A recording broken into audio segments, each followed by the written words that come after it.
Pierre to save the poor man's life, and had made up his mind to insist on having him conducted to the camp to be tried by Cameron, when one of the men suggested that they should take the savage to the top of a hill about 3 miles further on and hang him up on a tree as a warning to all his tribe. "Agreed, agreed!" cried the men. "Come on!"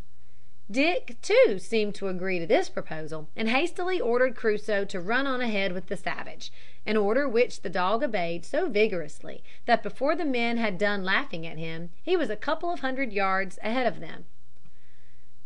"Take care that he don't get off!" cried Dick, springing on Charlie and stretching out at a gallop. In a moment he was beside the Indian, scraping together the little of the Indian language he knew. He stooped down, and, cutting the thongs that bound him, said, "Go. White men love the Indians." The man cast on his deliverer one glance of surprise, and the next moment bounded aside into the bushes and was gone. A loud shout from the party behind showed that this act had been observed, and Crusoe stood with the end of the line in his mouth and an expression on his face that said, "You're absolutely incomprehensible, Dick. It's all right, I know, but to my feeble capacity it seems wrong." "Vat for you do dat?" shouted Pierre in a rage as he came up with a menacing look. Dick confronted him. "The prisoner was mine. I had a right to do with him as it liked me." "True, true," cried several of the men who had begun to repent of their resolution and were glad the savage was off. "The lad's right. Get along, Pierre." "You had no right. You was wrong. I have good will to give you one knock on the nose."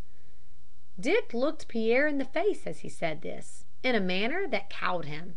"It is time," he said quietly, pointing to the sun, "to go on. Your bourgeois expects that time won't be wasted." Pierre muttered something in an angry tone, and, wheeling round his horse, dashed forward at full gallop, followed by the rest of the men.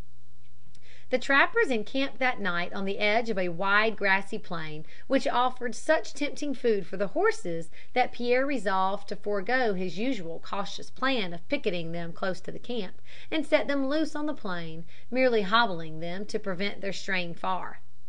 Dick remonstrated, but in vain. An insolent answer was all he got for his pains. He determined, however, to keep Charlie close beside him all night, so he made up his mind to keep a sharp lookout on the other horses. At supper he again remonstrated. "No 'fraid," said Pierre, whose pipe was beginning to improve his temper. "The red reptiles no dare to come in open plain when the moon so clear." "Dun know that," said a taciturn trapper who seldom ventured a remark of any kind. "Them varmints 'd steal the 2 eyes out o' you head when dey set their hearts on it." "Dat are impossible, for dey have no hearts," said a half breed. "Dey have von hole vere their heart vas be." This was received with a shout of laughter, in the midst of which an appalling yell was heard, and, as if by magic, 4 Indians were seen on the backs of 4 of the best horses, yelling like fiends and driving all the other horses furiously before them over the plain. How they got there was a complete mystery, but the men did not wait to consider that point. Catching up their guns, they sprang after them with the fury of madmen, and were quickly scattered far and wide. Dick ordered Crusoe to follow and help the men, and turned to spring on the back of Charlie. But at that moment he observed an Indian's head and shoulders rise above the grass, not 50 yards in advance from him, so without hesitation he darted forward, intending to pounce on him. Well would it have been for Dick Varley had he at that time possessed a little more experience of the wiles and stratagems of the Banattees. The Snake Nation is subdivided into several tribes, of which those inhabiting the Rocky Mountains, called the Banattees, are the most perfidious. Indeed, they are confessedly the banditti of the hills, and respect neither friend nor foe, but rob all who come in their way.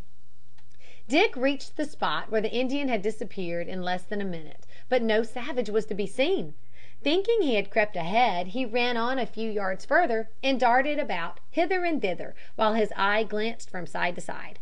Suddenly a shout in the camp attracted his attention, and looking back he beheld the savage on Charlie's back turning to fly. Next moment he was off and away far beyond the hope of recovery. Dick had left his rifle in the camp. Otherwise the savage would have gone but a short way. As it was, Dick returned, and sitting down on a mound of grass, stared straight before him with a feeling akin to despair. Even Crusoe could not have helped him had he been there, for nothing on four legs, or on two, could keep pace with Charlie. The Banattee achieved this feat by adopting a stratagem which invariably deceives those who are ignorant of their habits and tactics. When suddenly pursued, the Banattee sinks into the grass, and, serpent like, creeps along with wonderful rapidity, not from, but towards his enemy, taking care, however, to avoid him, so that when the pursuer reaches the spot where the pursued is supposed to be hiding, he hears him shout a yell of defiance far away in the rear. It was thus that the Banattee eluded Dick and gained the camp almost as soon as the other reached the spot where he had disappeared. One by one the trappers came back weary, raging, and despairing. In a short time they all assembled and soon began to reproach each other. Ere long one or two had a fight, which resulted in several bloody noses and black eyes, thus adding to the misery which, one would think, had been bad enough without such additions.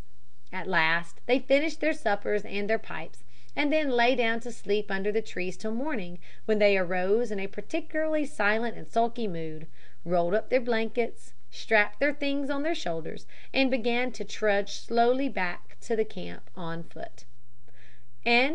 Chapter 21.